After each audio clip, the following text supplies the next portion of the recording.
زمین کے اوپر عاجزی سے رہنا سیکھو، زمین کے نیچے سکون سے رہ پاؤ گے۔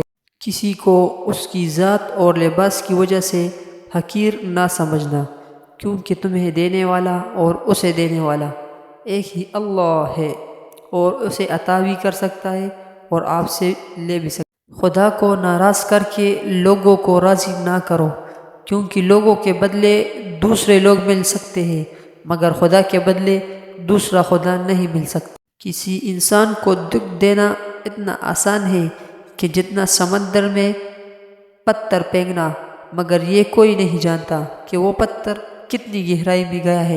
دوست کے ساتھ اس نمک کی طرح رہو جو کھانے میں دکھائی نہیں دیتا، لیکن اگر نہ ہو تو اس کی کمی بہت محسوس ہوتی ہے۔ اچھے لوگوں کا تمہاری زندگی میں آنا تمہاری قسمت ہوتی ہے، اور انہیں سنبھل کر رکھنا تمہارا ہنر۔ رشتے خون کے نہیں احساس کے ہوتے ہیں، اگر احساس ہو تو اجنبی بھی اپنے ہو جاتے ہیں، اگر احساس نہ ہو تو اپنے بھی اجنبی ہو جاتے ہیں۔ اگر کوئی شخص اپنے بھوک مٹانے کے لیے روٹی چوری کرے تو چور کے ہاتھ کاٹنے کی بجائے بادشاہ کا ہاتھ کاٹ لیا جائے۔ تمام رشتوں میں سب سے کمزور رشتہ تمہارے جسم اور روح کا ہے، نہ جانے کس وقت اور کہاں ٹوٹ جائے۔